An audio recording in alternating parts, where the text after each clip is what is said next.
मनमोहन सिंह के नेतृत्व वाली यूपीए सरकार के 10 सालों में उद्योगपतियों, बैंकर्स और नेताओं के बीच ऐसी सांठगांठ थी, बैंकों का एनपीए लगभग 2 लाख करोड़ रुपए तक पहुंच गया था।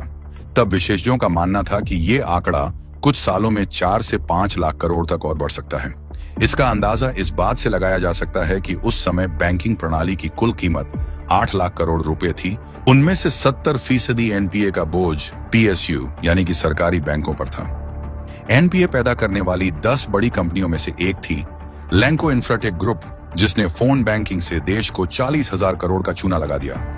अब समझिए फोन बैंकिंग होती क्या है।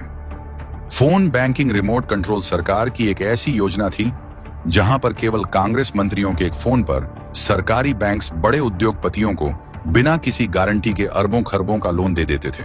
नतीजा, देश का बैंकिंग सिस्टम आईसीयू में पहुंच गया। लैंको ने कैसे लगाई लंका?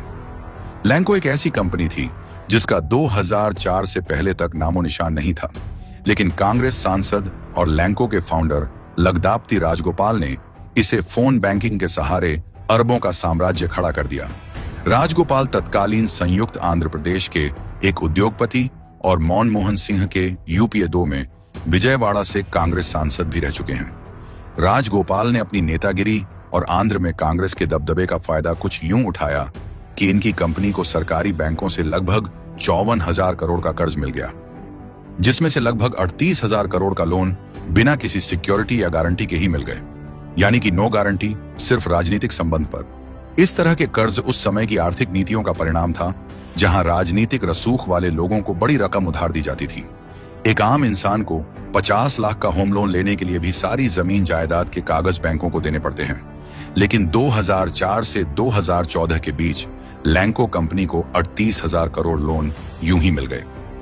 अब कैसे मिले, ये तो वो बैंक के अधिकारी ही बता पाएंगे, जिनको गूंगे प्रधानमंत्री के बोलते मिनिस्टरों से फोन आए होंगे। राजगोपाल के ही पास कंपनी के मेजर शेयर होल्डिंग थी, जबकि उनके भाई मधुसूदन राव कंपनी के चेयरमैन थे। लेकिन लैंको ने लोन के पैसों का क्या किया? कुछ पैसों को यूं रफा दफा किया कि दशकों तक राजगोपाल का परिवार मौज करेगा।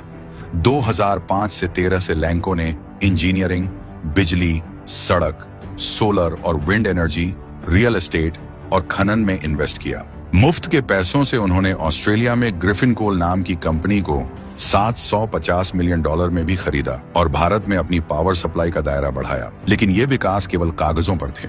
असल में कंपनी कर्ज में डूबी हुई थी। लैंको की लोकप्रियता का एक प्रमुख कारण सरकारी बैंकों से मिलने वाले भारी भरकम कर्ज और बड़े सरकारी कॉन्ट्रैक्ट थे, जो कि राजगोपाल के कांग्रेस सांसद होने के लिए मिले थे। यूपीए सरकार के दूसरे कार्यकाल में बैंक बड़े कॉरपोरेट्स को कर्ज बांटने के लिए मानो जैसे लोन मेला चला रहे थे। न जांच न परख, कर्ज मिलते ही कंपनियां पैसे को दूसरी जगह डाइवर्ट कर देती और जब वसूली का समय आता तो उन्हें कॉरपोरेट डेट रिस्ट्रक्चरिंग के नाम पर और लोन के साथ साथ और समय भी मिल जाता था। लेकिन किसी मीडिया वाले की इतनी हिम्मत नहीं थी कि अर्थशास्त्री पीएम और उनके बड्डी डिग्री वाले कैबिनेट से सवाल भी पूछे। 50,000 करोड़ का Bhushan steel NPA, SR steel का 37,000 करोड़ और एबीजी शिपयार्ड का 27,000 करोड़ एनपीए की कहानियां लैंको से अलग नहीं थी। इन सभी ने पैसों की हेराफेरी भी की और नासमझ और असफल व्यापार में भी निवेश किया। 2014 में सत्ता परिवर्तन हुआ।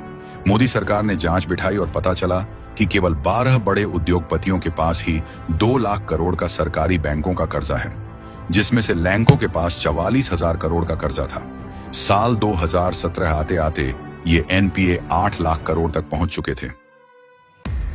नरेंद्र मोदी की सरकार ने न केवल इस एनपीए बीमारी की पहचान की, बल्कि इसे खत्म करने की दिशा में ठोस कदम उठाए। इंसॉल्वेंसी एंड बैंक्रप्सी कोड 2016 लागू की गई, जिसने डिफॉल्टर्स पर शिकंजा कसा। इसी बैंक्रप्सी कानून के तहत लैंको को उन 12 बड़े कॉरपोरेट लोन में से चिन्हित किया गया जिसकी वसूली की जानी थी। कंपनी को लिक्विडेशन की प्रक्रिया से गुजरना पड़ा। नतीजा, जिस लैंको का शेयर मूल्य कभी 62 रुपए का था, वह केवल 30 पैसे तक गिर गया है। ऐसे कई केस में बैंकों को 50 से 90% का घाटा सहना पड़ा। इसका सीधा मतलब है कि जनता का पैसा राजनीतिक रसूख रखने वालों की जेब में चला गया। आखिरकार बैंक में पैसा तो आम जनता का ही होता है।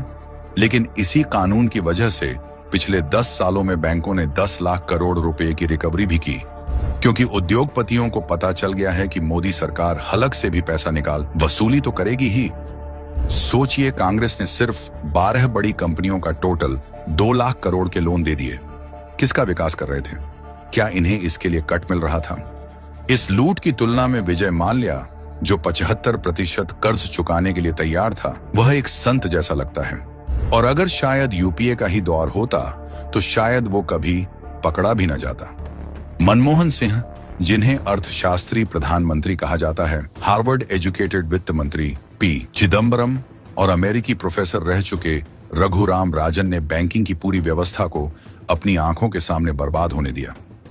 लैंको जैसे मामलों से पता चलता है कि कैसे कांग्रेस सरकार ने देश के बैंकिंग सिस्टम को अपने राजनीतिक एजेंडे के लिए इस्तेमाल किया। किसान और मध्यम वर्ग के लोग कर्ज के लिए संघर्ष करते रहे, जबकि राजगोपाल, माल्या और चौकसी जैसे लोग महंगी गाड़ियों, हवाई जहाजों और आलीशान घरों का आनंद ले रहे थे। ऐसे में यह कहना गलत नहीं होगा कि चाय वाले ने उस अर्थशास्त्री की गड़बड़ियों को सुधारा, जिन्होंने भारत को आर्थिक अंधकार में धकेल दिया था।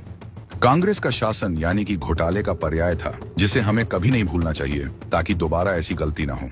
आप कोई भी घोटाला उठा लीजिए, कहीं ना कहीं उसमें कांग्रेस का हाथ दिख ही जाएगा। लैंको इसका प्रत्यक्ष उदाहरण है। नाम बदला है, नियत नहीं। महाठग बंधन की जरूरत नहीं। आज ही लें संकल्प।